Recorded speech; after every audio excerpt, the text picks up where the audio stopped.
श्रोताओं नमस्कार, मैं हूं महेंद्र सिंह मेहरा। मैं आज आपके बीच एक कहानी लेकर आया हूं, धन्य हो माँ माटी दो नाली काम आली। अपने धानाचूली वाले मोहन ताऊ के नाम 56 नाली नाप भूमि थी, जो सरकारी कागजों में अब उनके 2 बेटों में बढ़ गई। बड़ा रमेश रमदा, छोटा सुरेश शरदा। शरदा बचपन से ही दिल्ली में रहते थे। होटल लाइन में अच्छे कारीगर थे, उनको शेरा कारीगर भी कहा जाता था। परिवार के साथ रहा करते थे दिल्ली। रमदा के पास कृषि और गृह मंत्रालय था, जो उन्हें पैतृक विरासत में मिला था। आजकल पहाड़ में धार की धार बिक रही थी जमीनें। इस दौर में मोहन ताऊ के छोटे भाई अनी चाचा ने भी अपनी जमीन गुड़गांव के गोयल के नाम लिख दी। अब अनी चाचा के दोनों बेटे गोयल के बंगले के ग्वाले बन गए। अब रमदा को भी खेती करना असहज हो गया था।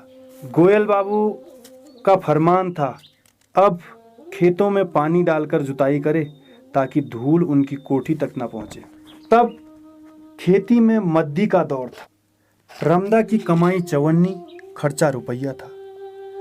हल्द्वानी के आड़ती, पास का बैंक, गांव की दुकान, तीनों का बकाया चल रहा था।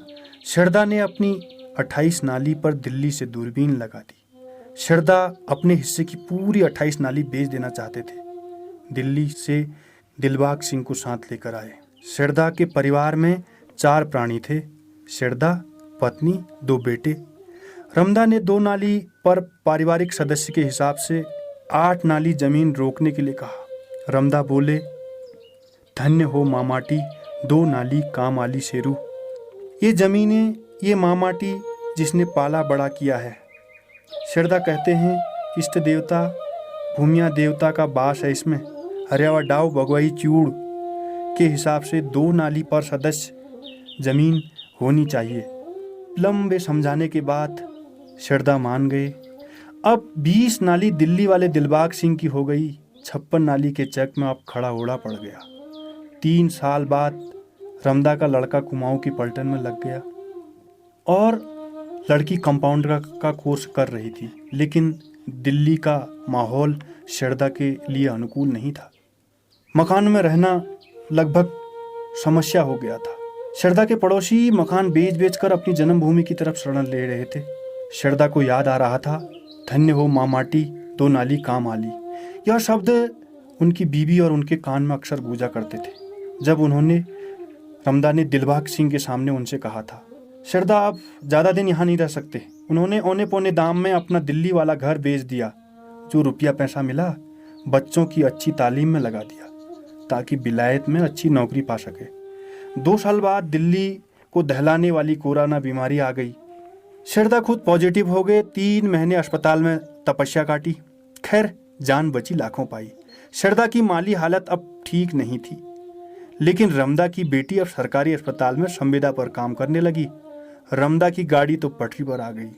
दिल्ली में 6 महीने से होटल व्यवसाय ठप था। चारों तरफ अंधेरा ही अंधेरा था शरदा के जीवन में। शरदा का मकान का भाड़ा तिमाही बकाया चल रहा था। तब रमदा ने उन्हें फोन पर कहा, घर आ जाओ शेरू परिवार सहित। धन्य हो माँ माटी दो नाली काम आली। यह शब्द अब शरदा के कानों में बार बार गूंजने लगे और कोई रास्ता भी नहीं था शरदा के पास। घर बुलाने वाले शब्द कलेजे में पड़ने वाले ठंडे पानी की तरह थे। बड़े भाई की 2 नाली काम आली वाली आवाज़ पूरे परिवार के कानों में गूंजती थी। अब शरदा परिवार सहित गांव आ गए धानाचूली। शरदा देवभूमि में प्रवासी बनकर आए थे, तब सरकार भी प्रवासियों के लिए बहुत कुछ कर रही थी। शरदा उनकी पत्नी के नाम होटल व्यवसाय को लेकर के एक अच्छा लोन हो गया। अब रमदा के मोटर मार्ग से लगती हुई दुकान में एक ढाबा चलता है, रमदा ढाबा। उन्होंने मेनू चार्ट में भी लिखा है, धन्य हो माँ माटी दो नाली काम आली। दोस्तों, इस कहानी को इस मकसद से तैयार किया गया है ताकि प्रत्येक देवभूमि में निवास करने वाले व्यक्ति के दिमाग में ये बात रहे कि धन्य हो माँ माटी दो नाली काम आली। अपनी ज़मीनों को इस तरह से भौतिकतावादी चकाचौंध में आप चंद लालच के लिए बेच रहे हैं, वो ठीक नहीं है। जो अब हमारे लिए भी नुकसानदायक है और हमारे समाज के लिए भी नुकसानदायक है। हमारी इस ज़मीन में हमारे दादा परदादा कितनी पीढ़ियाँ आकर के चले गई और ये हमारी जन्मभूमि ही नहीं मातृभूमि भी है। माँ ने हमको पाल पोस करके बड़ा किया है, तो इस प्रकार इस माँ माटी को का दुरुपयोग ना करें, चंद लालच के चक्कर में, चंद पैसों के चक्कर में ना बेचें। धन्यवाद।